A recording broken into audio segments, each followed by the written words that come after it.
O vento no sopé da serra do mar não era vento como os homens conhecem. Não soprava com força, não vinha de um ponto fixo no horizonte, não tinha nome. Era como se a própria respiração da montanha estivesse se exalando em fios invisíveis, sussurrando em tons que os ouvidos humanos mal conseguem distinguir, mas que deixam o corpo com um tremor que não vem do frio. Era o tipo de ar que faz os nervos se agitarem mesmo quando o céu está limpo e as estrelas brilham com uma clareza que parece demasiada, como se tivessem sido colocadas ali para serem vistas como testemunhas. Era ali, no meio da escuridão densa entre dois morros que se curvavam como ombros de uma criatura adormecida, que o velho João da Silva descobriu a cabana. Não foi por acaso. Ele vinha da cidade de São Paulo, depois de uma vida inteira trabalhando no desmonte de carros antigos, e só pegou a estrada porque o filho, que morava no interior, havia morrido numa noite de tempestade, um raio, disseram, mas João sabia que não era. O garoto tinha vindo a ele no sonho, com os olhos brilhando como se fossem duas luzes verdes queimando dentro de uma fenda. Disse apenas, pai, a casa está esperando. E quando João acordou, sentiu o coração batendo como se o tempo tivesse mudado de ritmo, como se o mundo tivesse se deslocado um pouco para o lado, como se ele tivesse pisado em um lugar onde as coisas não deveriam existir. A cabana estava meio afundada na terra. Madeira escura, quase negra, com goteiras de um líquido escuro que não era água, mas parecia óleo ou sangue seco. As janelas estavam trancadas com ferros que não tinham sido colocados ali por mãos humanas. Eram curvos, como se tivessem crescido na própria madeira, como raízes vivas. João não sentiu medo. Sentiu apenas um peso no peito, como se tivesse estado ali antes, em outro tempo, em outra vida. Na primeira noite, os sons começaram. Não eram vozes, não eram passos. Era como se o silêncio tivesse começado a falar. O chão da cabana gemia. As paredes tremiam com um ritmo lento, como um coração distante, mas vivo. A luz da lanterna que João carregava tremulava, não por causa do vento, mas como se o ar ao redor fosse viscoso, pesado, como se o próprio ar estivesse se lembrando de algo que não deveria ser lembrado.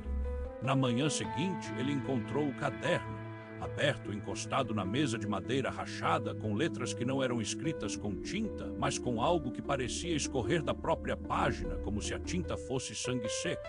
As palavras estavam em português, mas o sentido não fazia sentido.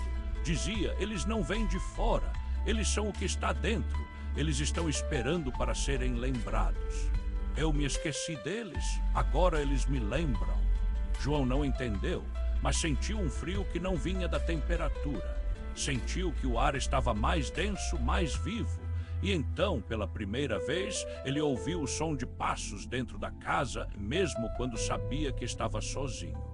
No terceiro dia, o sol não se pôs.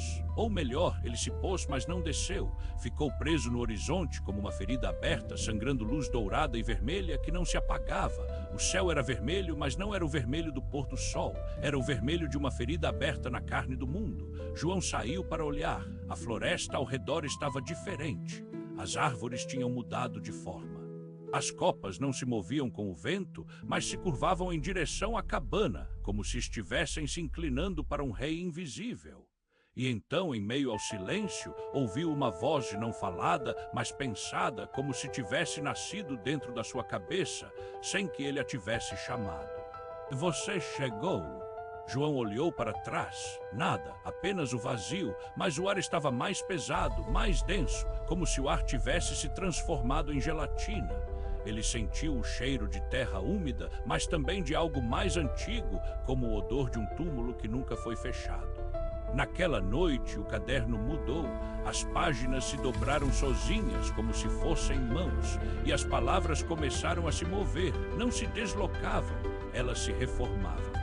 Você não é o primeiro, você não será o último. Todos que vêm aqui são chamados, todos que vêm aqui são lembrados, todos que vêm aqui são tomados. Eles estão aqui, você os vê agora. João se forçou a olhar e viu.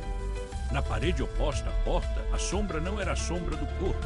Era uma figura alta, esguias, com membros que se esticavam além do normal, como se o próprio espaço não pudesse conter sua forma. Mas não era só a forma, era a ausência. A sombra não tinha contorno.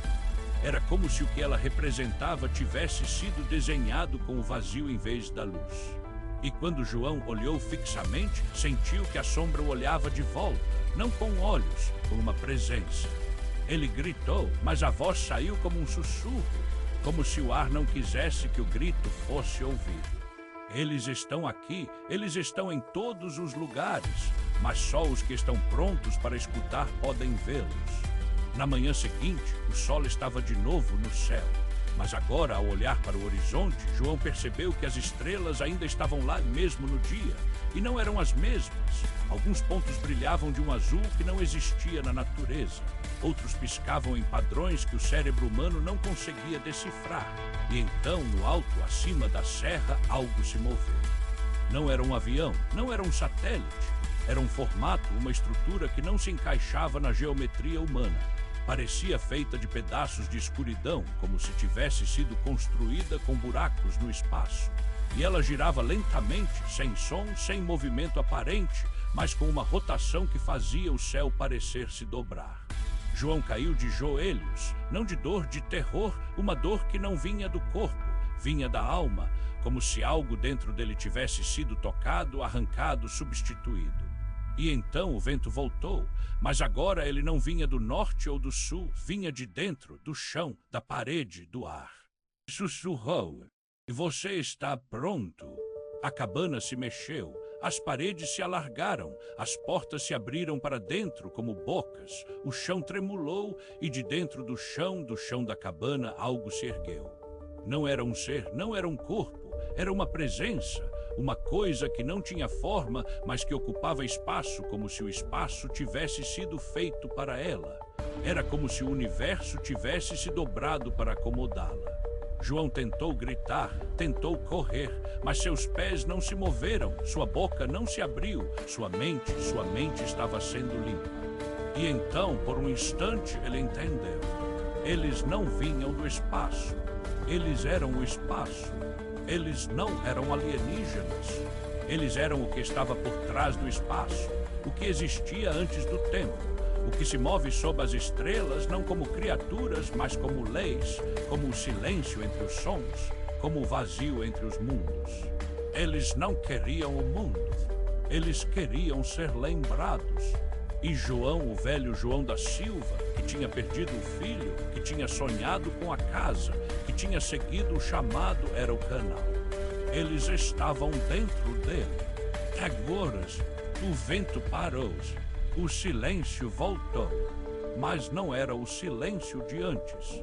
Agora havia algo no silêncio, algo que respirava, algo que pensava, algo que estava acordado. Na manhã seguinte, um caminhão de entregas passou pela estrada. O motorista viu a cabana, estava intacta, cheia de luz, parecia ter sido habitada, mas ninguém respondeu quando bateu na porta. Entrou. A casa estava quase vazia. Apenas uma cadeira de madeira, um caderno aberto e uma pilha de folhas com letras que não se encaixavam em nenhuma língua. No caderno, uma nova frase estava escrita, com tinta que escorria como se fosse sangue. Agora ele está pronto, ele está em casa.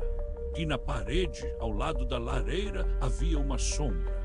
Diferente, mais clara, mais definida. E estava sorrindo. O motorista saiu correndo. Quando olhou para trás, a cabana tinha mudado.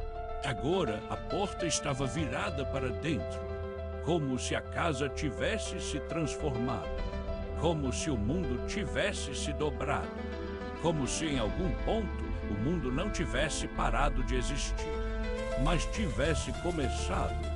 De novo, eles estavam voltando, e agora não estavam esperando, estavam chamando. E o vento no sopé da serra do mar voltou, suave, frio, sussurrando palavras que ninguém mais conseguia ouvir.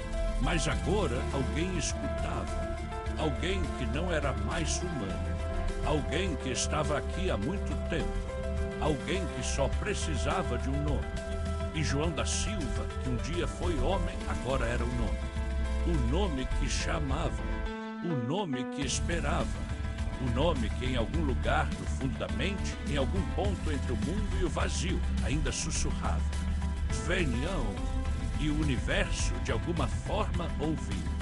Porque o que não pode ser visto, pode ser sentido. E o que não pode ser lembrado, pode ser reconhecido. E eles, os que não têm nome, os que não têm forma, os que não têm tempo, estão todos lá. Na escuridão, no silêncio, na respiração do vento, na dor do coração que não para de bater. Porque eles não estão aqui, eles são aqui. E enquanto o mundo dorme, eles acordam. E enquanto os homens pensam que são livres, eles já estão dentro. E o pior é que nem sequer sabem. Só quando o vento parar de soprar, quando o sol se esquecer de nascer, quando o mundo inteiro olhar para o céu e perceber que as estrelas não estão mais no lugar certo, é que talvez comecem a ouvir. O sussurro, a voz, o chamado, e então talvez o mundo inteiro vá parar. E por um segundo, só um segundo, todos vão saber que eles estão aqui, que já estavam e que finalmente estão voltando.